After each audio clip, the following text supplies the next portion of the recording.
అందరికీ నమస్కారం. నా పేరు Sai Yashin. Welcome to our channel. నేను నేర్చుకున్నా.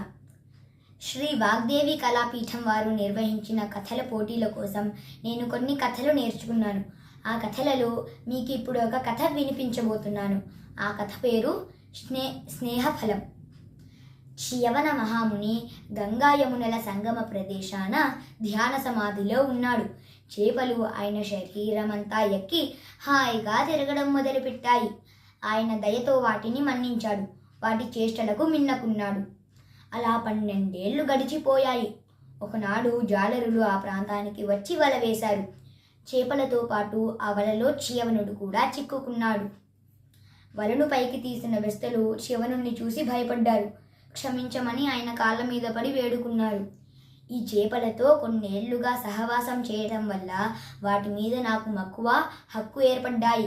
వాటితో పాటు ప్రాణాలు విడవడం కూడా ఇష్టమే నాకు. కనుక వాటితో పాటు నన్ను చంపండి, లేదా మీకొక ఉపాయం చెబుతాను. ఎలాగో మీరు చేపలను అమ్ముకుంటారుగా, వాటితో పాటు నన్ను కూడా అమ్మేయండి అన్నాడు చ్యవనుడు. అప్పుడు ఆ జాలరులు భయపడుతూ నహుష మహారాజుతో ఈ సంగతి చెప్పారు.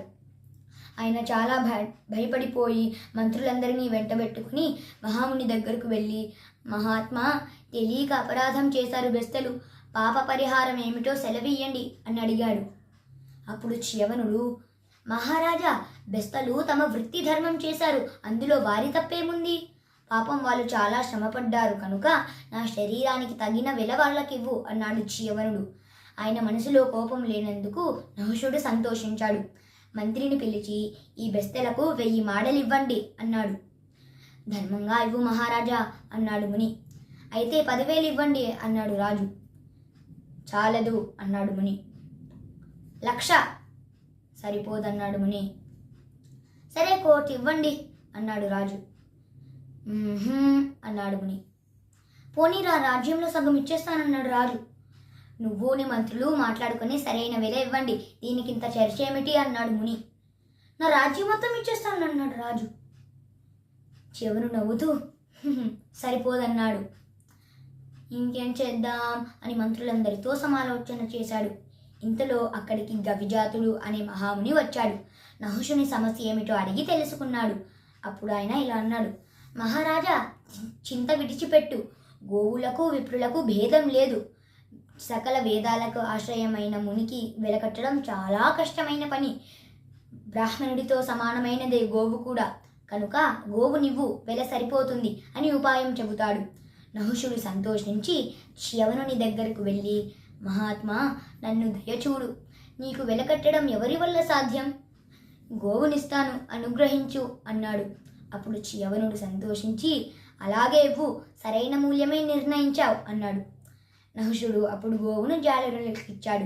జాలరులు గోవుతో సహా చ్యవనుని దగ్గరకు వచ్చి, అయ్యా, మమ్మల్ని చూసింది మొదలు మా మీద అనుగ్రహం చూపిస్తున్నావు, కరుణించి ఈ గోవును మీరే తీసుకోండి అని వాళ్ళు వేడుకున్నారు. కాదనలేకపోయాడు చ్యవనుడు. సరే, అలాగే ఇవ్వండి అని వాళ్ళ దగ్గర నుంచి గోవును తీసుకొని, మీరు ఈ చేపలు స్వర్గానికి వెళ్ళండి అని దీవించాడు. వెంటనే ఆ బెస్తలు, చేపలు కూడా శరీరాలతో ఎగసి స్వర్గానికి వెళ్ళారు. నహుషుడు, ఆయన పరివారం అది చూసి ఆశ్చర్యపోయారు. అప్పుడు చ్యవనుడు, గవిజాతుడు కలిసి నహుషుణ్ణి పిలిచి, నీకు మేము చెరో వరం ఇస్తాం, ఏం కావాలో కోరుకో అన్నారు. మీరు తృప్తి పడటం కంటే నాకేం కావాలి అన్నాడు నహుషుడు.